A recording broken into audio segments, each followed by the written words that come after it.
A young queen raises a crystal glass to her lips. The liquid inside is thick and blue. It smells like rotted flesh. She drinks. The first sip tastes like ink and spoiled meat. Then something changes. She feels tendrils spreading through her chest, like fingers of fire coiling around her heart. And suddenly, the taste is honey and cream and hot blood and molten gold. It is every taste she has ever known. And none of them. She has just entered a place she may never fully leave. The substance was shade of the evening, the wine of the warlocks. So what is shade of the evening? Welcome to Westeros Within, where we journey into forgotten ages, hidden legends, and ancient mysteries. Shade of the evening is not wine at all. It is a thick, oily liquid the color of deep indigo, almost black, that flows like honey and stains everything it touches blue. It is brewed from the inky blue leaves of trees that grow in only one known place in the world, a grove surrounding the house of the Undying in Qarth. Those trees are strange in their own right. Their bark is black. Their leaves are blue. And if that sounds like a deliberate inversion, it is. Because weirwoods have white bark and red leaves, these shade trees are the exact opposite. A dark mirror of the most sacred trees in Westeros, growing half a world away in Essos. That is not a coincidence. That is a pattern. And whatever shade of the evening does to the mind, it begins with those trees. The warlocks of Qarth have been drinking shade for centuries. It opens the mind. It grants visions. It lets you see things that have not happened yet. But it takes something in return. Drink it long enough, and your lips turn blue. Permanently. Every warlock in Qarth carries that mark. It is their badge, their warning sign. And then there are the Undying Ones, the oldest warlocks, the ones who never stopped drinking. Their flesh turned violet blue. Their nails darkened until they were almost black. Even the whites of their eyes turned blue.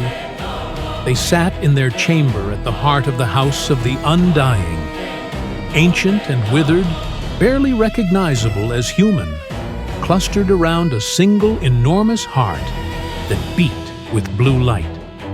They were no longer men who drank shade. They were something shade had made.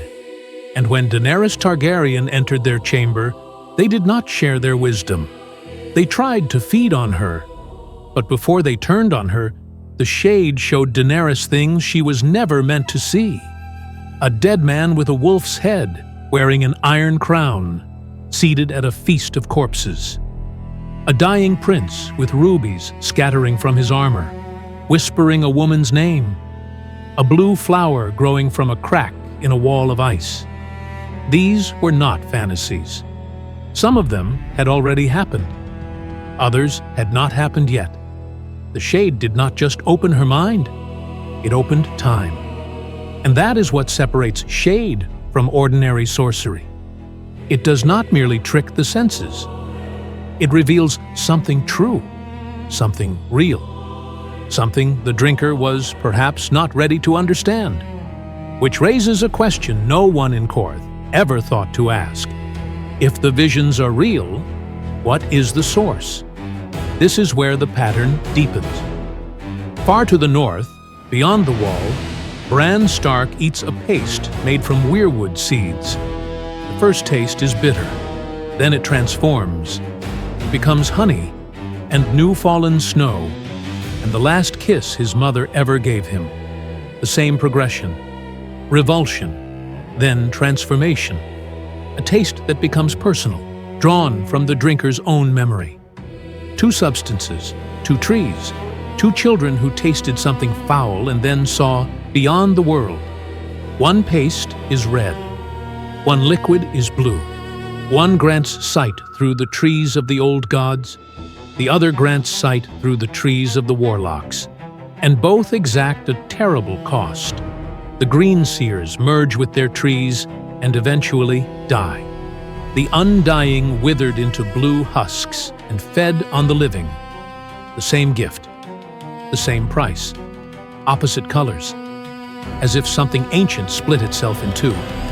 The warlocks treated shade as a sacrament. They sat with it, waited with it, let it slowly consume them over centuries. Euron Greyjoy had a different idea. He captured a ship out of Qarth carrying 4 warlocks and a cask of shade. He killed one warlock and fed him to the other 3. Then he drank the shade himself. His lips turned blue, and he began to see. But Euron did not sit in a dark chamber and wait for visions. He weaponized them. He collected sorcerers, artifacts, and forbidden knowledge from every corner of the world. He bound priests and holy men to the prows of his ships as living sacrifices. When his brother Victarion tasted the shade and spat it out in disgust, Euron told him something chilling. "I mean to open your eyes." The warlocks used shade to see. Euron uses it to become something no warlock ever dared to imagine. And that is the question Shade of the Evening leaves behind.